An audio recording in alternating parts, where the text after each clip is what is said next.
توجہ ہے آپ کی سب کی؟ میں عرض کر رہا تھا میرے نبی گزرے، کان میں میرے سرکار کے کسی کی آہ کی صدا آئی، میرے نبی کے قدم ٹھہر گئے۔ سرکار نے غور فرمایا آواز کدھر سے آ رہی ہے؟ سرکار کچھ قدم آگے بڑھے، موڑ موڑا، ایک دروازہ نظر آیا۔ آقا کریم جب اس کے قریب ہوئے نا تو اس کم دروازے کے اندر سے کسی کی آہ کی صدا رہی تھی، کسی کی آہ کی صدا رہی تھی۔ اور اعلیٰ حضرت بولے اے عشق تیرے صدقے، جلنے سے چھٹے سستے، جو آگ بجھا دے گی وہ آگ لگائی ہے۔ جل بھی اٹھ، دم گھٹنے لگا ظالم کیا دھونی رمائی ہے، دم گھٹنے لگا ظالم کیا دھونی رمائی ہے۔ صاحب حضرت بلال، اب پھر کون سا ظلم حضرت بلال پہ نہ ہوا؟ نبی کے عشق کی کتنی بڑی قیمت چکائی ہے حضرت بلال نے۔ ہم اپنی قسمت کو دیکھیں، اللہ اکبر، ہم پیدا ہوئے، کان میں آ کر کے امام نے اذان پڑھ دی، ہو گئے مسلمان، ٹوپی اوڑی گوشت کھانے لگے، بن گئے مسلمان۔ نہ تو ہمارا دین پہ کچھ لگا ہے، نہ ہم نے نبی کے عشق کے بدلے میں پتھر کھائے ہیں، نہ ہم نے نبی کے عشق کے بدلے میں کوڑے کھائے ہیں، نہ ہمیں تپتی ہوئی آگ پر لٹایا گیا ہے، تو ہمیں معلوم ہی کیا ہو عشق مصطفیٰ کی مستی کیا ہوتی ہے۔ حضرت بلال سے کوئی جا کر کے پوچھے بتا عشق مصطفیٰ کی مستی کیا ہے؟ اللہ اکبر، حضرت بلال کو تپتے ہوئے کوئلوں پہ لٹایا جاتا، آپ کی کھال جلتی، چربی پگھل کے کوئلوں پہ گرتی، وہ بجھ جایا کرتے تھے چربی سے، پھر حضرت بلال کے زخموں پہ نمک مرچ ڈالا جاتا تھا۔ اللہ اکبر، یہ ظلم حضرت بلال پہ ہو رہے ہیں۔ ایک دن امیہ نے کہا کہ بلال محبوب کا نام نہیں چھوڑے گا، کہا نہیں چھوڑوں گا۔ اس نے حضرت بلال کا ہاتھ پہ ہاتھ رکھا اور اپنے تخت کے پائے کے نیچے رکھے دونوں ہاتھ، اور اس کے بعد اس تخت پہ لیٹ گیا۔ اللہ اکبر، آپ کا ہاتھ پھٹے، خون بہنے لگا ہاتھوں سے، یہ آرام کی نیند سو گیا۔ صبح کو اٹھ کے اس نے بلال کا چہرہ دیکھا، مگر دیکھ کر کے حیرت میں تھا، بلال کے چہرے پہ درد کا احساس نہ تھا، نہ آنکھ میں آنسو تھے۔ کہا بلال ذرا اتنا بتا دے رات پر تیری کیسی گزری ہے؟ حضرت بلال مسکرانے لگ جاتے ہیں۔ امیہ کہتا ہے بلال اب بھی مسکرا رہا ہے۔ کہا ہاں، کا پھر مسکرانے کی وجہ کیا ہے؟ کیا تجھے ہاتھوں میں تکلیف محسوس نہیں ہوئی؟ کیا تیرے ہاتھوں کے زخموں میں درد کا احساس نہیں ہوا؟ حضرت بلال کہتے ہیں نادان، تو نے میرے محبوب کو جانا نہیں ہے، میرے محبوب کو پہچانا نہیں ہے۔ جیسے تو نے اپنے تخت کے نیچے میرے دونوں ہاتھوں کو رکھا تھا، میں نے آنکھیں بند کر کے اپنے محبوب کو صدا دی تھی۔ بلال کہتے ہیں ادھر آنکھیں بند ہوئی ہے، ادھر سامنے مصطفیٰ کا جلوہ موجود تھا۔ وہ کہتے امیہ تجھے کیا پتا، جیسے مصطفیٰ کا جلوہ نگاہوں کے سامنے آیا ہے، امیہ تیرے دکھ مٹ گئے تھے، مصطفیٰ کے عشق کی مستی میں بلال کھو گیا تھا۔ صبح ہو گئی تھی لیکن جلوہ نظروں میں تھا۔ تبھی تو اعلیٰ حضرت نے کہا ہے جب آ گئی ہے جوش رحمت پہ ان کی آنکھیں جلتے بجھا دیے گئے، روتے ہنسا دیے۔ لیکن واہ رے بلال تیری قسمت پہ قربان جائیں۔ کسی نے کہا تھا بلال تجھ پر نثار جاؤں کہ خود نبی نے تجھے خریدا، نصیب ہو تو نصیب ایسا، غلام ہو تو غلام ایسا۔ حضرت ابو بکر صدیق ایک دن گزر کے جا رہے ہیں، حضرت بلال پہ ظلم ہو رہے ہیں، کوڑے برسائے جا رہے ہیں۔ آئے نبی کی بارگاہ میں، راستے ہی میں پہلے حضرت بلال کو دیکھا، دیکھنے کے بعد نبی کی بارگاہ میں آئے، کہتے ہیں آقا آج میں نے بلال پہ ظلم ہوتے دیکھا ہے، لوگ حضرت بلال کو گھسیٹ رہے تھے، کوڑے مار رہے تھے، لیکن بلال کی زبان پر آپ کا نام تھا۔ میرے نبی نے فرمایا کاش کوئی بلال کو خرید پاتا۔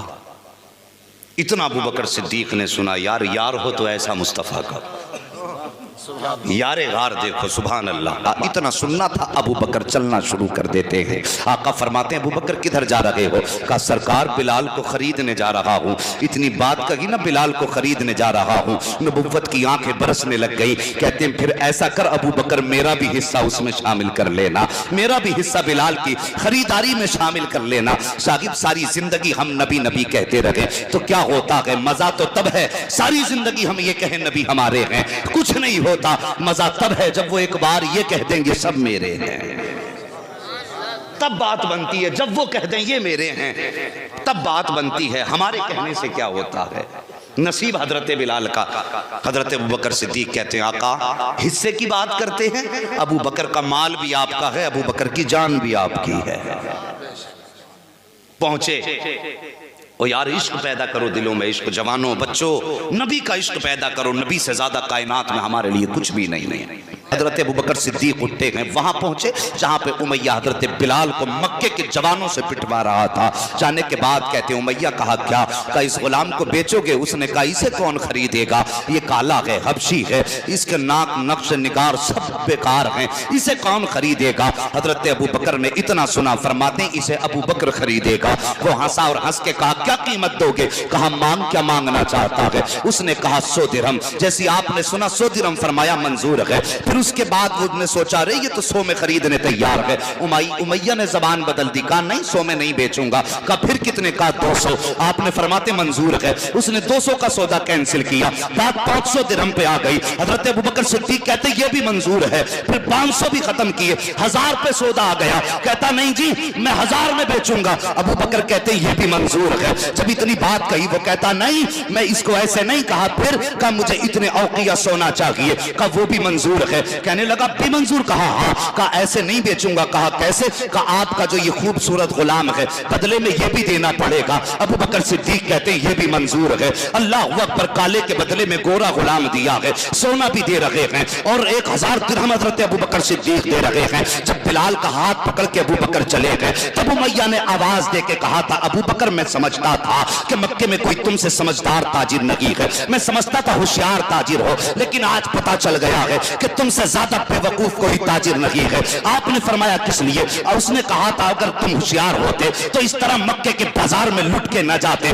ابوبکر صدیق مسکرائے ہیں اور مسکرا کے فرماتے ہیں نادان میں لٹ کے نہیں جا رہا ہوں، بلکہ آج تک ابوبکر نے اپنی زندگی میں اتنا بڑا منافع کبھی حاصل نہیں کیا ہے جتنا آج بہتر سودا ابوبکر لے کر کے جا رہا ہے۔ تب امیہ نے کہا تھا تو سودے کی بات کرتے ہو؟ اللہ اکبر۔ ابوبکر کہتے ہیں سن لے بات یہ ہے کہ ابوبکر لٹ کے نہیں جا رہا ہے بلکہ مکے کے پورے بازار کو لوٹ کے لے کر کے جا رہا ہے۔ جیسے اتنا امیہ نے سنا تھا کہ ابوبکر بتاؤ تو صحیح کہنا کیا چاہتے ہو؟ ابوبکر کہتے ہیں سن بات یہ ہے تو نے قیمت بہت تھوڑی لگائی ہے، اس کی قیمت بہت تھوڑی لگائی ہے۔ نادان اگر تو اس کی قیمت آج ابوبکر کی جان سے لگا دیتا تو میں جان دے دیتا، لیکن بلال کو خرید کے لے کے جاتا۔ تب امیہ نے کہا تھا بتا تو صحیح ابوبکر آخر اس بلال میں ایسا کیا ہے جس کی ہر قیمت دینے کے لیے تیار ہے؟ تب ابوبکر صدیق نے کہا تھا ارے تو کیا جانے اس کی شان کیا ہے؟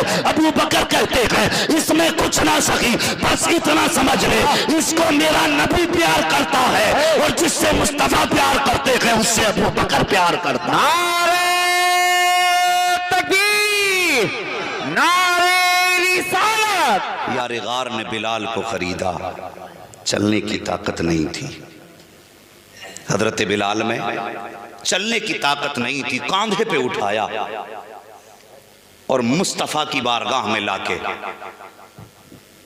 سامنے آقا کریم کے جہاں آقا بیٹھے تھے اس کے دروازے پہ لا کے اللہ اکبر حضرت بلال کو کاندھے سے اتارا۔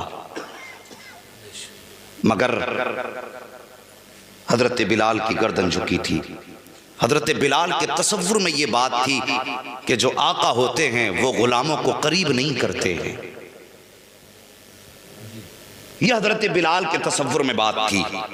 میرے نبی نے بلال کا چہرہ دیکھا اور کھڑے ہو گئے سرکار اپنی جگہ سے، سامنے بلال ہیں، ادھر آمینہ کے لال ہیں، اور آقا نے یوں بازو پھیلائے، فرمایا آ بلال میرے سینے سے لگ جا۔ اللہ اکبر، وہ بلال جس میں چلنے کی طاقت نہ تھی، جیسے نبی نے یوں اشارہ فرمایا ہے آ بلال میرے سینے سے لگ جا، حضرت بلال نے دوڑ لگائی ہے اور جانے کے بعد وہاں جا کے ٹھہر گئے جہاں پر مصطفیٰ کا بستر بچھا ہوا تھا۔ بستر کے اوپر ابھی بلال نے قدم نہیں رکھا ہے، پہلے ٹھہر جاتے ہیں۔ آقا فرماتے ہیں بلال کیوں ٹھہر گئے ہو؟ عرض کرتے ہیں سرکار آپ آقا ہو میں نوکر ہوں، آپ مالک ہو میں آپ کا غلام ہوں، اور غلام کبھی آقا کے بستر تک نہیں پہنچا کرتے ہیں۔ میرے نبی کی آنکھیں برسی ہیں اور برسنے کے بعد فرماتے ہیں بلال محمد اسی فرق کو مٹانے آیا ہے، آج میرے سینے سے لگ جا۔ اب جب حضرت بلال نے چھلانگ لگائی ہے اور آقا کے سینے سے یوں لگ کے لپٹ کے روئے ہیں، ایسا لگتا تھا جیسے جنموں کے بچھڑے مل رہے ہوں، ایسا لگتا تھا کہ جیسے صدیوں کے فاصلے آج لمحوں میں طے ہو گئے ہوں۔ حضرت بلال آقا کے سینے سے لگے ہیں، اب لگے ہیں تو معاملہ یہ ہے کہ ہٹنے کا نام نہیں لے رہے ہیں۔ سرکار بلال کو سینے سے لگا کے آنسو بہا رہے ہیں، اور بلال آج آقا کے سینے سے اپنے ہر دکھ کا علاج کر رہے ہیں۔ بلال تم ہی بتا دو، جب نبی کے سینے سے لگے تھے تو کیا محسوس کیا تھا؟ تو آواز آتی ہے کہ تم کیا جانو، جب محبوب کے سینے سے لگا تھا تو ایسا لگتا تھا مکے کی ساری تکلیفیں نبی کے سینے سے لگتے ہی ختم ہو گئی۔ واہ